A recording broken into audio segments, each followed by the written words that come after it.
Good evening. My name is Frances Whiting. I'm a journalist and author, and it's my great pleasure to welcome tonight's guest, Deborah Rodriguez. Many of you will know and love Deborah's books, best-selling books like The Little Coffee Shop in Kabul, memoirs like The House on Carnival Street, and now her new book, The Moroccan Daughter. Now, this one is a treat for all the senses: sight, taste, smell, sound, touch. You'll see what I mean when you read it. And in it, we also welcome back some old favourite characters from Deborah's last book, The Island on the Edge of the World, Bea and Charlie. And we also welcome today Deborah. Welcome, Deborah. Thank you so much for being a part of the series. This is so exciting. I'm so happy to be here. Thank you. Well, we're happy to have you. All right, we're going to dive straight in. Deborah, reading this book, it really occurred to me all the way through. The real star of it, apart from your lovely characters, Bea and Charlie, etc., is Morocco itself. How did you come to know Morocco so well and clearly to love it as much as you obviously do? You know, I started visiting Morocco in the 90s, and then in 2008, I went back and I thought, I fell in love with it. I had just come back from Afghanistan and I had been in the United States for about a year. And I was a little out of sorts when I was in the United States. I'd missed Afghanistan so much.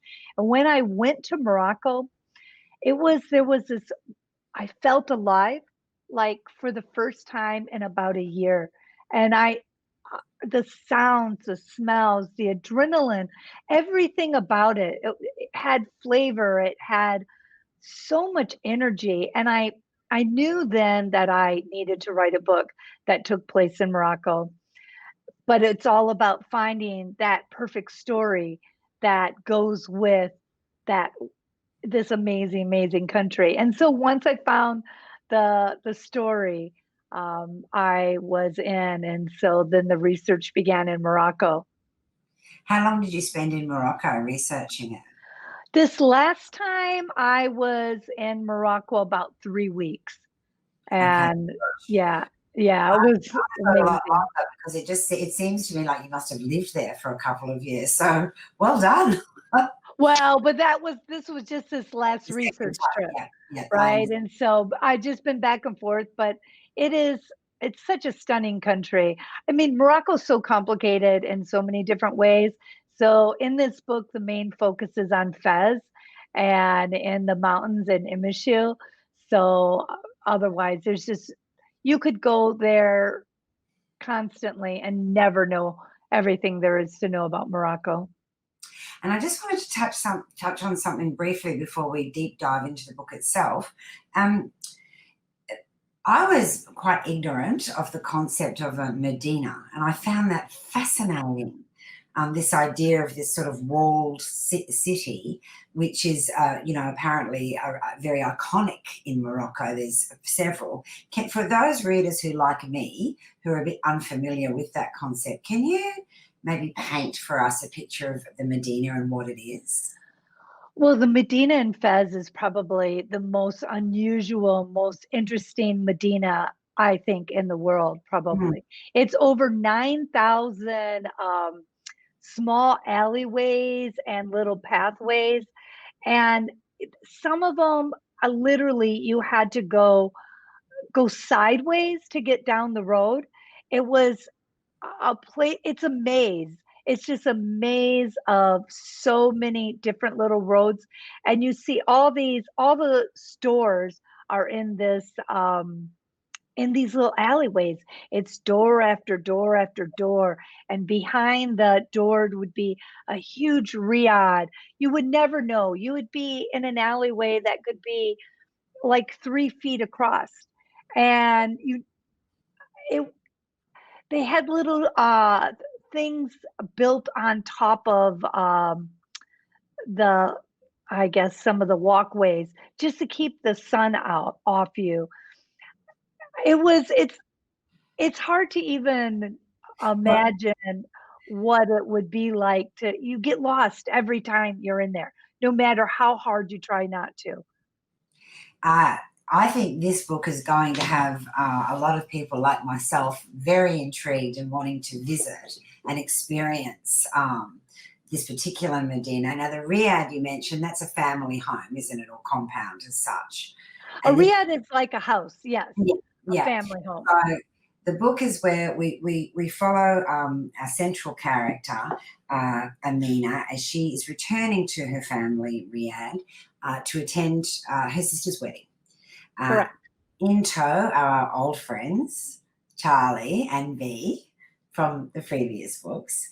I love that idea of recurring characters. Was it nice for you to revisit them, and why did you decide to bring them along in this new book? Well, originally that was the whole idea when I wrote The Island on the Edge of the World, would to have reoccurring characters. I'm Mhm. a hairdresser.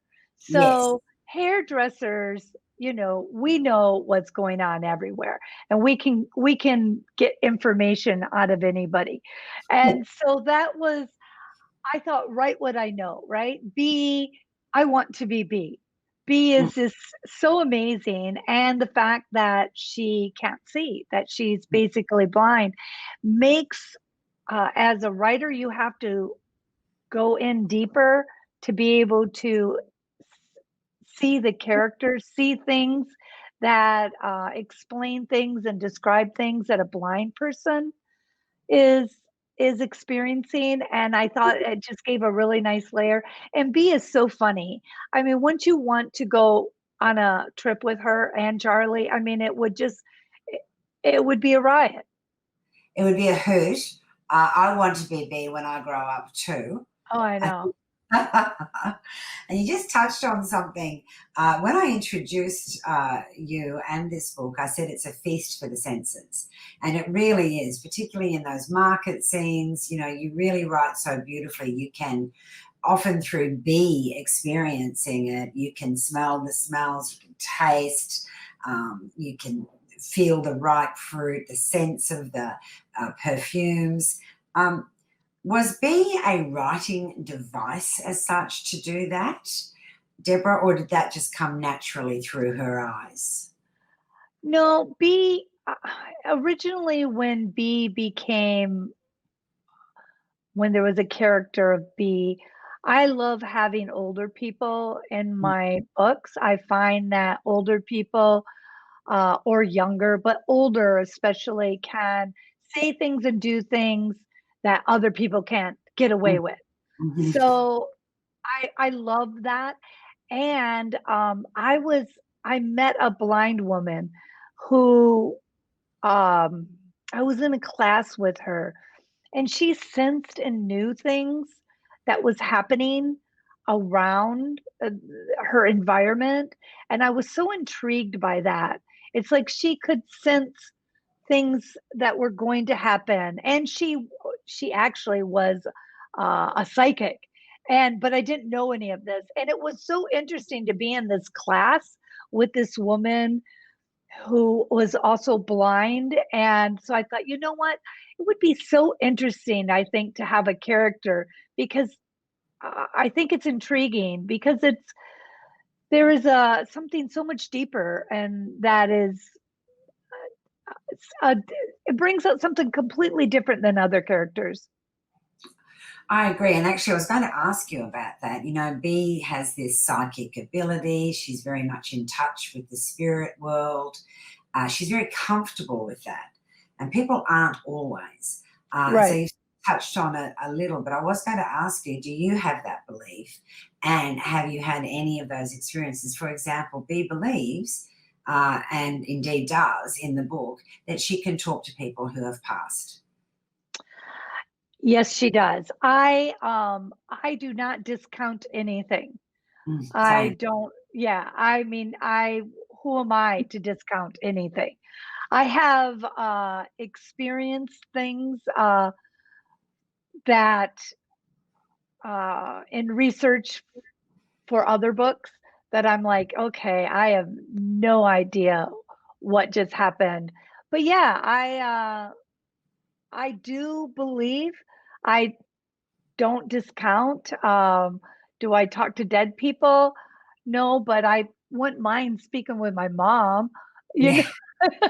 yeah, yeah. I hear you. I think a lot of us yearn for that connection, Yeah, don't we? And like you, I don't discount anything. right, Um, right.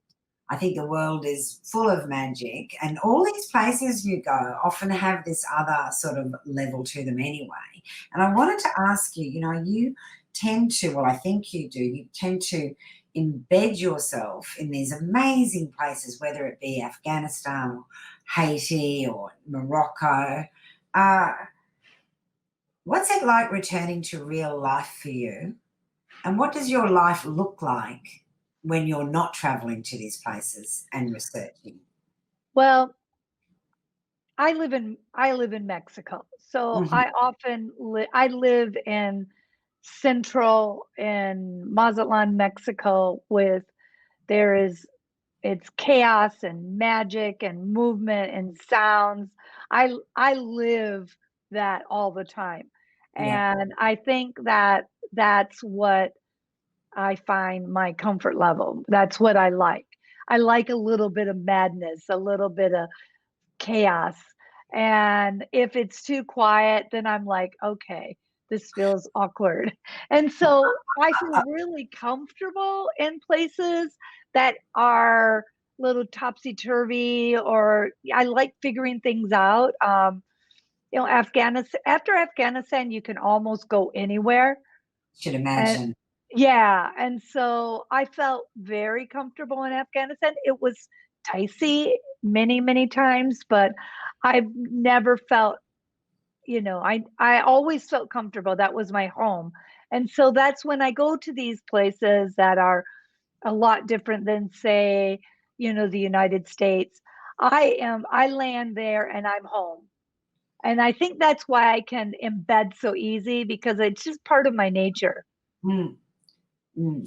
I can't, after reading your books, I can't see you living in like a cookie cutter suburb. No. Um, no.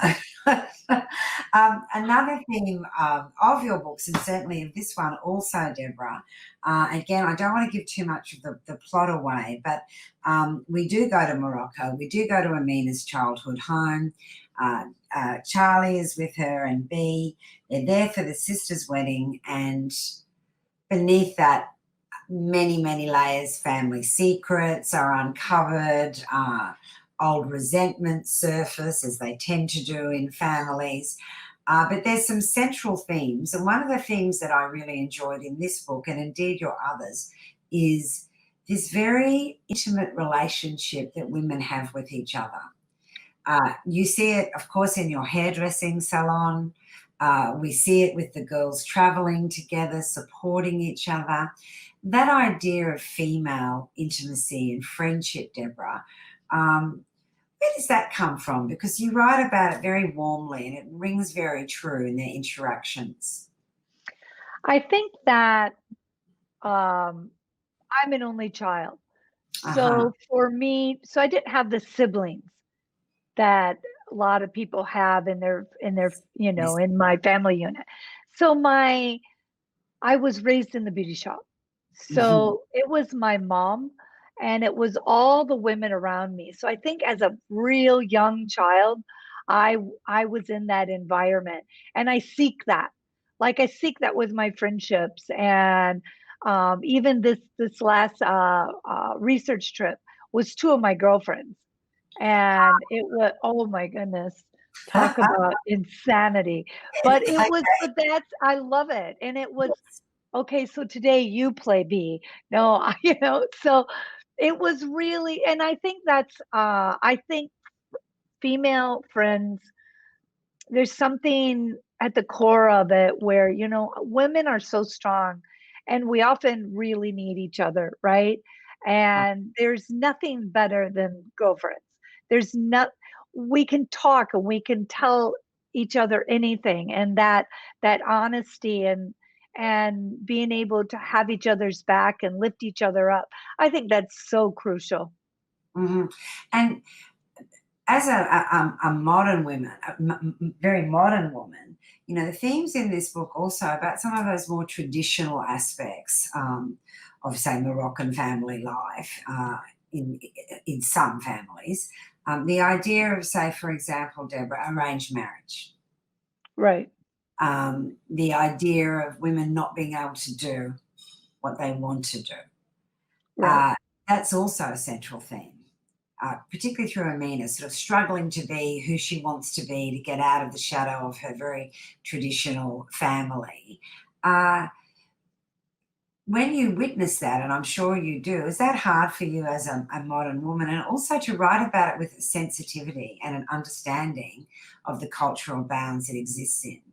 Right. I think that it comes down to the fact that, I lived in Afghanistan for 5 years. So I was a part of that.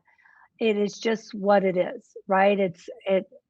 Uh often your daughter was safer if they married somebody you knew. Yes. And so it was about keeping, if you go, it's about keeping within the tribe, within families, protection, that whole thing. So I don't pass judgment on any of that, because it there's a reason they do it. There's that teetering between wanting to be modern and love who you want to love, and then your parents, this is what we've done it all. This, Morocco, is part of Africa, and it's so close to Europe that sometimes there's these great contradictions because of that. And um no, it doesn't. It's not hard for me to see, because I think that I've been around it so much that I Yes. understand it. And Yeah. I appreciate cultures, and looking at something like, oh, I can't believe they cover their head. Well, why? I mean, it has nothing to do with the covering of the head. It's just that's where they're comfortable. Hmm. You know what I Hmm. mean? And Absolutely. so I mean, I'm not so comfortable wearing a bikini. Me So I mean, neither, I don't want anyone to tell me I have to wear a bikini. It's like, so um, yes, but you do write about it with sensitivity, uh, yeah, and that whole struggle, that inner struggle that women, as they're trying to navigate, straddle these two worlds. it is Um, tricky. Very tricky. Um, Now, the other character, speaking of teetering between two worlds, that I really like in this book is Samira. So Yeah. she's a long-term family housekeeper, which many families, not just in Moroccan society, but many families do retain these sort of long-term, I guess, servants or people in servitude to the family, but they too are straddling a world because they're part of the family, but they're not. Exactly. I mean, I found I wanted to have a character like Samira, because Samira knows where all the bodies are buried. I mean, and I think that's the case with anybody who works in anybody else's house. And so she's had to um cross lines that she isn't often comfortable crossing.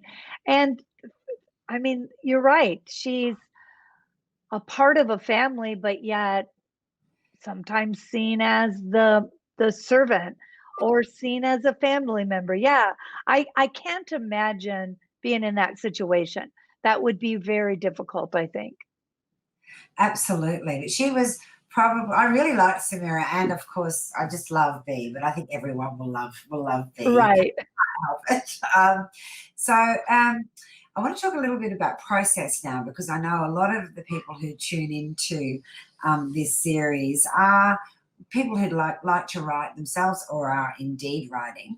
So I always like to ask authors a little bit about their process. So Deborah, can you just tell us a little about where you write, when you write, and how you write? Okay, so it's really funny because it kind of depends on what I'm writing. Am I just trying to figure things out, and I'm trying to sort through the plot or trying to figure out a character. But I am I love the sound. I live in Mexico, as I said before. I live literally, the street is right out my door. And often to get inspiration for writing these kind of novels is I literally will open my door and I literally let the sounds of the street kind of come to me. And you can hear the roosters crowing, or you can hear the dogs barking, the vendors calling out what they're selling. And so I do that, which I just let that be background noise for me for when Mhm. I'm writing. And I like to, depending on what I'm writing, I'll either like hunker down in the morning after my coffee, or or sometimes I'm a late night writer. So I will write and work until the wee hours of the night, and then I'll go up on my patio um, and sit outside in the dark upstairs outside my bedroom and be outside and just listen to. I love the sounds. The sounds are just inspirational for me. Isn't it fascinating how we all write so differently? Yeah. I have written a couple of books. I require complete silence. Well, you know what? And if I'm really struggling with something, and there is that complete silence thing.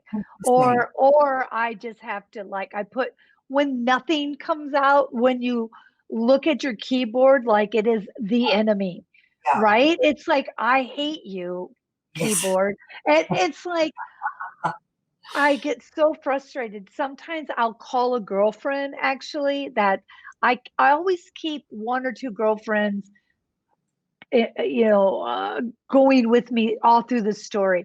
And I'll call them up. I'm like, okay, I am stuck.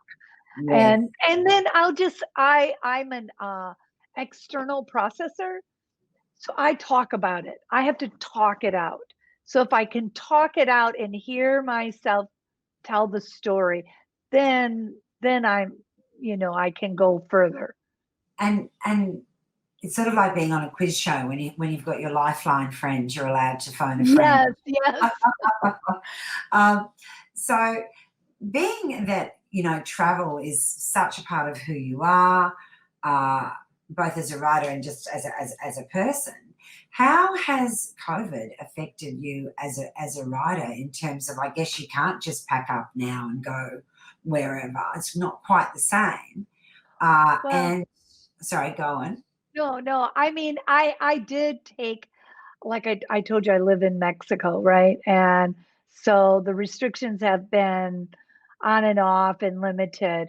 And so I did take one small trip Mhm. uh, to Pátzcuaro, Mexico. I turned 60, and at the end of October. And I wanted to go to the celebration up in the mountains where I knew that COVID was really, really limited. And it was for the Day of the Dead celebration. Of course, And right. so I was in the cemetery, so everybody was dead anyway. So I was Well, good. I sense another book coming on, Deborah Well, Rodriguez.